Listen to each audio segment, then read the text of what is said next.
So the Ghanaian embassy held onto my passport longer than expected. It was slated to come 2 hours after my flight was leaving. So we woke up early, we intercepted it at the FedEx. I got my passport, I got my visa. Now I have to rush to the airport. I pray to God that I make it there in time, and if I do, well, I'm off to Ghana.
Teshi, located off the coast of Ghana, is known as Accra's artistic neighborhood. Tucked away in its corner, working with only daylight as his guide, is one of the world's greatest movie poster painters, Heavy J. Upon closer observation, it becomes apparent this isn't your typical movie poster. This is a Ghanaian-style movie poster, and Heavy J is considered one of the godfathers of this tradition.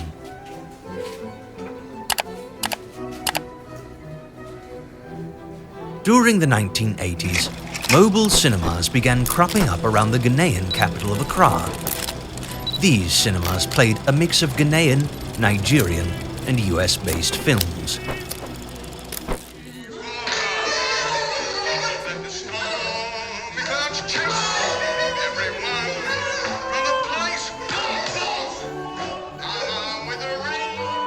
These posters often used sexual or violent, eye-catching elements to attract viewers.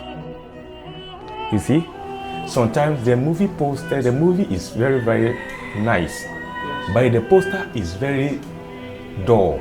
Yes. So you have to add something on it. Something like these posters, this poster, E.T. This poster is different from the main picture. Yes. You see, and so you have to add. So that's something that you add that can pull the crowd. You say, oh, I watched this movie before, but I forget. I can't find this one, so let me go and see it again. Yes. So this thing can attract them, then so they will come to watch. Yes. Many of the artists began as sign painters, developing their skills advertising for salons. To this day, they still use a mixture of house and oil paint, with a traditional Ghanaian flour sack as the canvas. So these are flour sacks, and I guess, does that present any do you have to treat it in certain ways to make sure that we only wash them? You wash them? Yeah, and stretch. Toward the late 90s, these movie posters began growing a cult following. Art collectors like Ernie Wolf and critics like Dave Hickey championed them, ultimately increasing their popularity and driving up prices. But as time went on, the mobile cinemas began closing and the poster business looked like it was coming to an end. It wasn't until 2018 that one small gallery in America made it their aim to keep the industry alive. Well, certainly a rough day to be traveling. Nearly 3,000 flights were canceled nationwide today, and more than 1,100 of those were flights in and out of Chicago. You can see crews working to de-ice planes on the tarmac at Midway. Meanwhile, our Megan Hickey is live at O'Hare with a look at the conditions there. Megan. Back here in Chicago. Obviously, this is a city, this is a population used to intense winters. Like, people here are used to conditions. This bomb cyclone and this weekend, frankly, is set to be so intense that officials are pleading with people to just this morning adjust or flat out cancel their morning commutes if they can, just work from home, knowing that, again, the other differentiating factor of this storm is that brutal cold. Lows overnight here in the Chicagoland area are expected, Craig, to hover below zero. In this unsuspecting house is Deadly Prey, a Chicago-based art gallery that directly works with over 10 Ghanaian movie poster artists. Founded by this guy, Brian Chankin, and his partner Robert Kofi. The home is adorned with priceless hand-painted movie posters from the golden age of Ghanaian cinema, in addition to a broad range of African artifacts. What initially started as Odd Obsession, an obscure indie video store, would later change when Brian was exposed to a book that would alter his life. So this book, my friend actually brought it in, and I was just completely fascinated by it. Bought my own right away. He just knew that I would be into something like this. But just a mix of kung fu, action movies. Oh yeah, that's cool. There's some old Deadly Prey posters. Oh, that's cool. Yeah. And yeah, I got pretty obsessed with it. Not only because it was this, cool hand-painted original image, but also because they were for movies that I thought were really interesting, and movies that I kind of always championed, that were a little bit outside the mainstream. A lot of their movies that they would make were like regular mainstream movies, like Rambo or Predator or Terminator. But then you got these movies like Deadly Prey, which is from 1987, low budget. Plot would be kind of the Most Dangerous Game, where they're actually hunting this guy and he's trying to stay alive, and like mercenaries are hunting this dude and they just picked the wrong guy, because he just kills everybody. I don't want to give away too much, but it's a sweet movie, not too dissimilar from something like Rambo. And in Ghana, it's up there with those kind of movies, like Rambo, like Terminator, like Matrix, like any of these popular action movies. Deadly Prey stands side by side with them. Mm-hmm. In the US, though, nobody knows about Deadly Prey unless you're a weird movie fan, or unless you're really into genre films. Yes. So I found that to be pretty interesting. Another reason why Kofi and I chose the name Deadly Prey for the gallery was for that exact reason. A movie that Ghana championed so hard, and in the U.S. it just will never be up there with the classics. Mm-hmm. So we thought that to be pretty perfect. Yeah. Has there been any other kind of like ones that people wouldn't expect that have reached out, like celebrities that wanted to get like a custom one? Yeah. I mean, Darren Aronofsky has gotten every single movie of his made.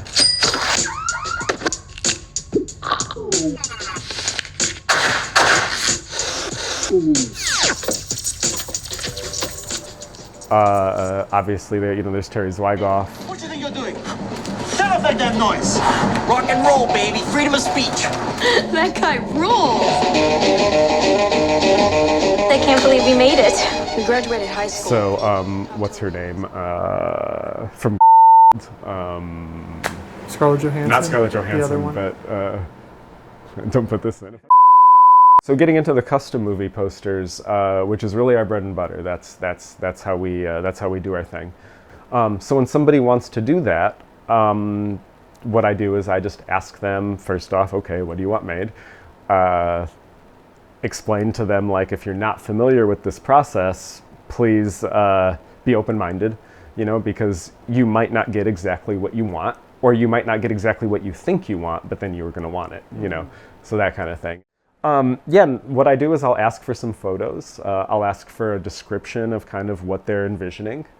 And then again, I'll explain to them, like, okay, all of that's great, but they're going to take some chances with this. They're going to do some things that maybe aren't in there just because that's the way it's supposed to be. Mm-hmm. And And Kofi today is kind of a modern day video club operator. This is Robert Kofi, the elusive backbone of the operation in Ghana. On a daily basis, he manages around 10 different artists. This is his shop in the art market of Accra. He travels with an assortment of images that he uses to guide and assist the artists. Outside, the banging of wood chisels can be heard by local craftsmen.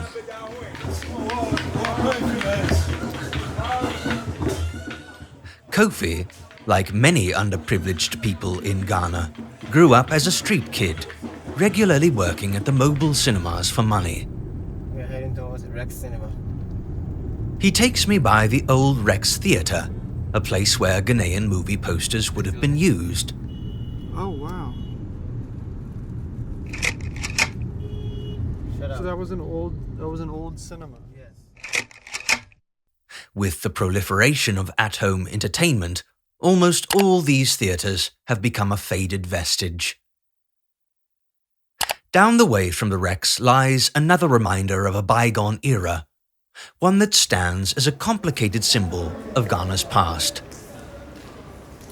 Still illustrated on the 50 cedi, the Osu Castle was used as a slavery shipping port during colonial rule.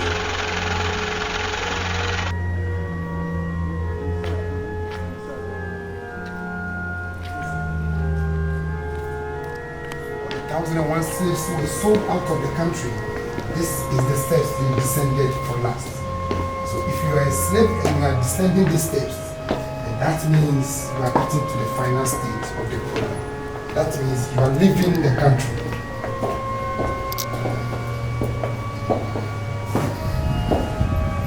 That is the gate of no return right here. That is the sea. This is the only exit in the whole custom. So because of security reason, we lock the gate. This is where the 1,001 slaves left the country. If you are a slave and they open this door and you enter this door, then you are not seeing back the country anymore.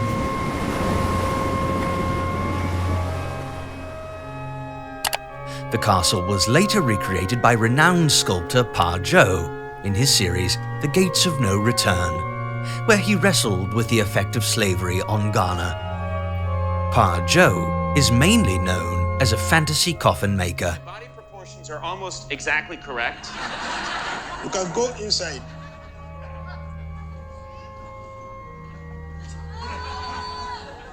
Yes! This is a perfect fit! I love this! PAA Joe put in my special request, a TV so I can watch myself from all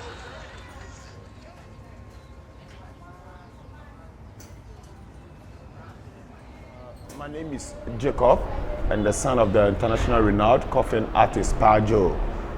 And we are here in Accra, in Kobiman, where we have our studio and our upcoming art academy and art gallery in the outskirts of Accra.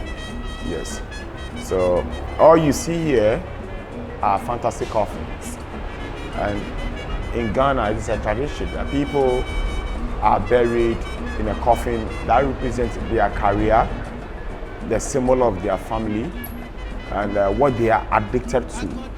So a fisherman may be buried in a fish coffin, while someone who loves eating fried chips and ketchup may be buried in a ketchup coffin, or someone who works in a ketchup factory.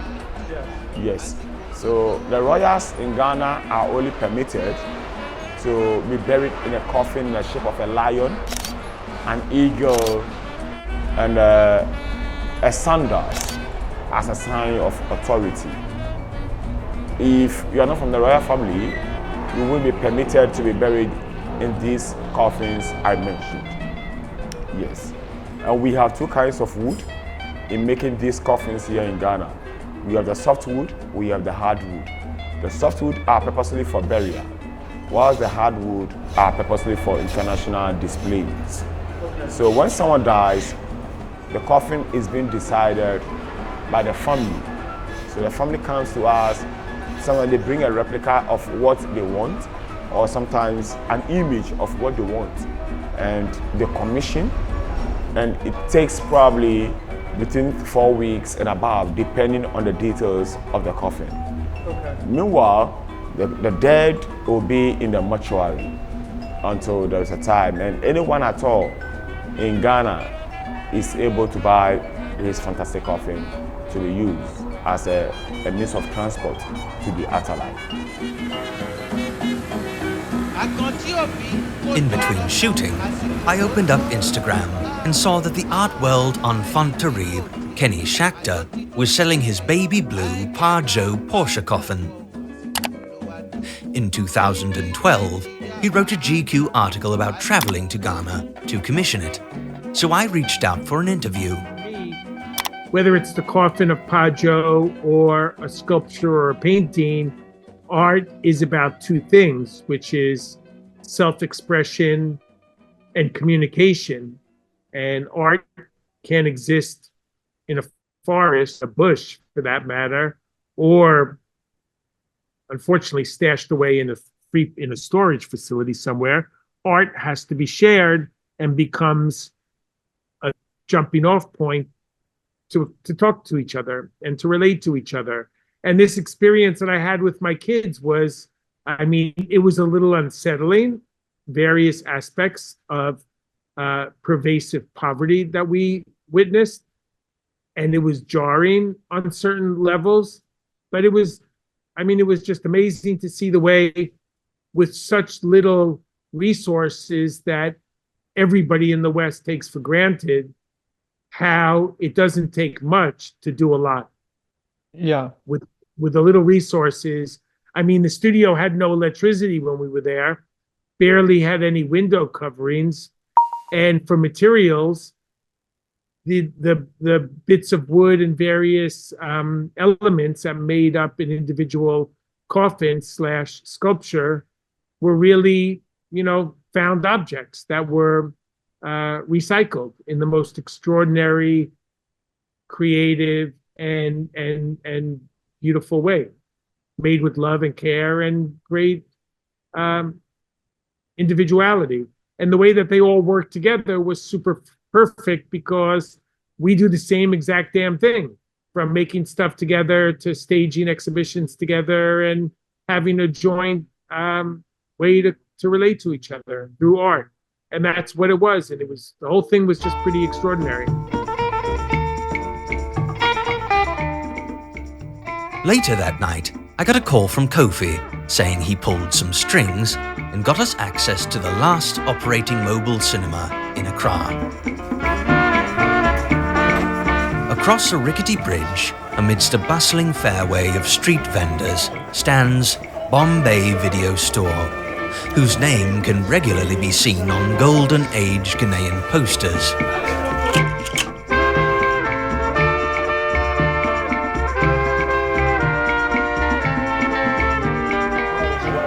On the perimeter of the building, behind boxes and crates, are posters painted on the walls.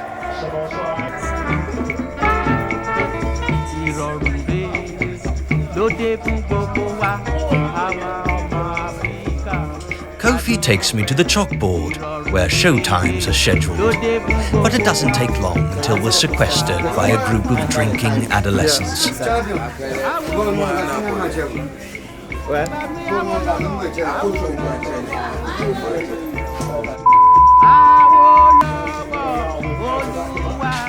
Finally, the owner of the theatre takes us in.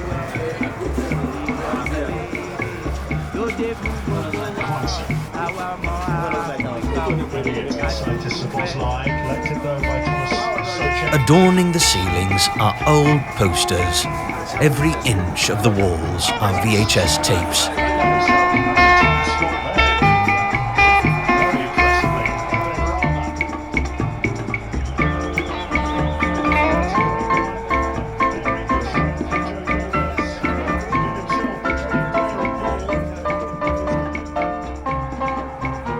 The theatre now caters to men trying to relax after a hard day's work. The entertainment of choice these days is football, And while it may seem like things have changed, the video store still has an aura. It feels like a portal back to the heyday of mobile cinemas. It's easy to imagine crowds of villagers huddled together, lured by dazzling posters, eagerly watching what felt like exotic foreign films. Kofi hopes to one day revive a theatre like Bombay, but as I've learned, this is difficult. The politics around movie posters is complex, and a corrupt, crippled economy makes it difficult for entrepreneurs like him to raise capital.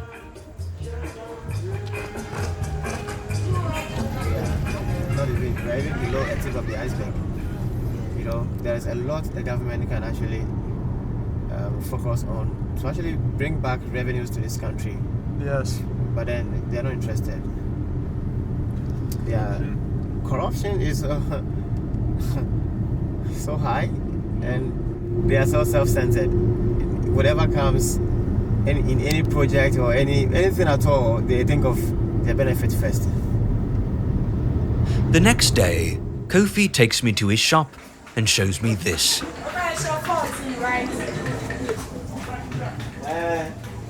His private collection of movie posters dating back to the golden age of Ghanaian cinema. He hopes to one day hang these in his very own museum to archive the history of these posters and preserve them for future generations. But for now, due to economic instability, this is only a dream.